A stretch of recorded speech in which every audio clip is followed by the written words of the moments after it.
Hi dears, മഹാലക്ഷ്മിയുടെ latest പ്രൊമോയിലേക്ക് എല്ലാ കൂട്ടുകാർക്കും സ്വാഗതം. അങ്ങനെ തോമസ് വേദൻ്റെ അടുത്തേക്ക് മഹാലക്ഷ്മിയും കണ്ണനും പോകുന്നുണ്ട്. എല്ലാ ചികിത്സകളും തുടങ്ങിയിട്ട് കണ്ണൻ്റെ കാലിൻ്റെ ചലനശേഷി തിരിച്ചെടുക്കാനായിട്ട് തോമസ് വേദൻ്റെ അടുത്ത് എത്തിയിട്ടുണ്ട്. അപ്പോൾ തോമസ് വേദൻ പറയുന്നുണ്ട്, ഈ തൃക്കാർത്തിക ദിവസം നിങ്ങൾക്ക് വളരെയധികം പ്രിയപ്പെട്ട ദിവസമാണ്. അന്ന് എന്ത് ചെയ്യും, നിന്റെ പിറന്നാൾ ആഘോഷിക്കാനും നിന്റെ കാലുകൾക്ക് ചലനശേഷി തിരിച്ചു കിട്ടാനുള്ള എല്ലാ ശ്രമങ്ങളും എൻ്റെ ഭാഗത്ത് നിന്നുണ്ടാവും. അതുപോലെ തന്നെ എല്ലാ കാര്യങ്ങളും നമ്മൾ എന്ത് ചെയ്യണം, പൂർണ്ണമായിട്ടുള്ള മനസ്സോടെ ചെയ്യണം. എന്നാൽ മാത്രമേ എന്ത് ചെയ്യുള്ളൂ, നല്ല രീതിയിലുള്ള ഈ ഒരു ഫലം നമുക്ക് തിരിച്ചു കിട്ടുള്ളൂ. അതിനു വേണ്ടിയിട്ടുള്ള എല്ലാ കാര്യങ്ങളും തുടങ്ങാൻ തന്നെയാണ് ഞാനും തീരുമാനിച്ചിട്ടുള്ളത് എന്നൊക്കെ ഇങ്ങനെ പറയുന്നുണ്ട്.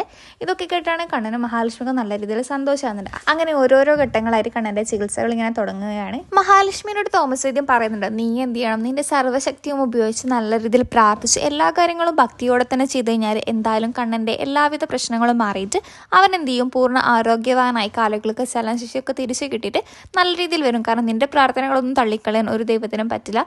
നീ ഉള്ളത് കൊണ്ടാണ് ഇവർ എന്ത് ചെയ്ത് ഇത്രയും പെട്ടെന്ന് ചികിത്സ ഇത്രയധികം പ്രാപിച്ചതെന്നൊക്കെ ഇങ്ങനെ പറയുന്നുണ്ട്. ഉണ്ണിയാണെങ്കിലും മേഘാതനെ കാണാനായിട്ട് ജയിലിലേക്ക് പോകുന്നുണ്ട്. അവിടെ വെച്ചിട്ട് എല്ലാ കാര്യങ്ങളും മേഘാതനോട് പറയുന്നുണ്ട്. ഇങ്ങനെ ഞാനും കരുണയും കൂടിയിട്ട് അയ്യപ്പ വിഗ്രഹം ഇവിടെ നിന്ന് എടുത്ത് മാറ്റിയിട്ട് മുത്തശ്ശിയുടെയും പ്രതാപന്റെയും കയ്യിലേക്ക് കൊടുത്തിട്ടുണ്ടായിരുന്നു.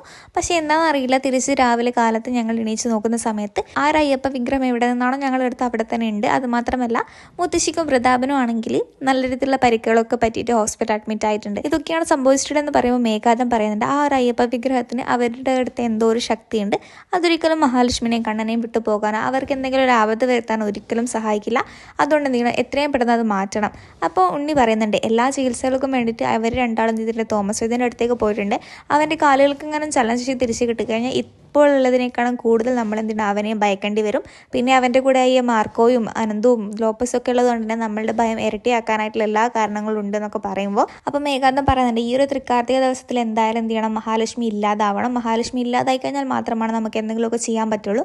ഇനിയിപ്പോൾ അവളെ കൊല്ലുക എന്നല്ലാണ്ട് മറ്റൊരു ലക്ഷ്യം നമ്മുടെ മുമ്പിലില്ല എന്ന് പറയുന്നുണ്ട്. അങ്ങനെ ഉണ്ണിയും കരുണയും കൂടി തന്നിട്ട് പ്രതാപൻ്റെയും മുത്തശ്ശിൻ്റെ അടുത്തേക്ക് പോകുന്നുണ്ട്. എന്നിട്ട് മേഘാതം പറഞ്ഞിട്ടുള്ള എല്ലാ കാര്യങ്ങളും അവരോട് പറയുന്നുണ്ട്. അതേസമയത്ത് കണ്ണനും മഹാലക്ഷ്മിയും കൂടിയിട്ട് തോമസ് വേദൻ്റെ അടുത്തേക്ക് പോയിട്ടുണ്ടെന്നും അവനെന്തായാലും കാലുകൾക്ക് ചലനശേഷി തിരിച്ചു കിട്ടിയാൽ മാത്രമേ അവിടത്തേക്ക് വരുള്ളൂ എന്നും അതുകൂടാണ്ട് ആ ഒരു സമയത്ത് മലക്ക് പോകാനായിട്ട് തീരുമാനിച്ചത് എന്തായാലും അവൻ്റെ കാലുകൾക്ക് ചലനശേഷി തിരിച്ചു കിട്ടിയത് കൊണ്ടായിരിക്കും. അവൻ കാലുകൾ ചലിപ്പിക്കുന്നത് ഞാൻ എൻ്റെ കണ്ണുകൊണ്ട് കണ്ടിട്ടുണ്ട് എന്നൊക്കെ എന്ത് ചെയ്യുന്നുണ്ട് ഉണ്ണി എന്ത് ചെയ്യുന്നുണ്ട് പ്രതാപനോടും മുത്തശ്ശിനോടും പറയുന്നത്. അപ്പോൾ പ്രതാപൻ പറയുന്നത്, അതെ മേഘാതം പറഞ്ഞ കാര്യങ്ങൾ തന്നെയാണ് ശരി. എന്തായാലും എന്ത് ചെയ്യണം, മഹാലക്ഷ്മിനെ നമുക്ക് ഇല്ലാതാക്കണം. മഹാലക്ഷ്മി ഇല്ലാതായി കഴിഞ്ഞാൽ കണ്ണൻ എന്ത് ചെയ്യില്ല, ഒരിക്കലും നമ്മുടെ അടുത്തേക്കൊന്നും വന്നിട്ട് ഒരു കാര്യവും തർക്കത്തിനോ ഒരു അനാവശ്യമായിട്ടുള്ള കാര്യങ്ങൾക്കൊന്നും വരില്ല. മഹാലക്ഷ്മി ഉണ്ടെന്നുള്ള ഒരു ധൈര്യമാണ് കണ്ണൻ എപ്പോഴും ഉള്ളത് എന്നൊക്കെ ഇങ്ങനെ പറയുന്നുണ്ട്. അപ്പോൾ പ്രതാപൻ എന്ത് ചെയ്തിട്ടുണ്ട്, ഉണ്ണിനോട് പറയുന്നുണ്ട്, എന്തായാലും നമുക്കൊരു പ്ലാൻ തയ്യാറാക്കിയിട്ട് മഹാലക്ഷ്മിനെ അങ്ങ് ഇല്ലാതാക്കിക്കളാം. എന്നാൽ പിന്നെ നമ്മുടെ എല്ലാ പ്രശ്നങ്ങളും മാറും. പിന്നെ അവളുടെ അയ്യപ്പനും അവളെ എന്ത് ചെയ്യില്ല, രക്ഷിക്കാൻ വരില്ല എന്നൊക്കെ പറയുന്നുണ്ട്. ഇതൊക്കെയാണ് നമ്മുടെ എപ്പിസോഡ് റിവ്യൂവിൽ കാണിച്ചിട്ടുള്ളത്. അപ്പോൾ വീഡിയോ ഇഷ്ടപ്പെട്ട ലൈക്ക്, സബ്സ്ക്രൈബ് ചെയ്യാൻ. മറ്റൊരു വീഡിയോ ആയിട്ട് വരുന്നവരേക്കും ബൈ.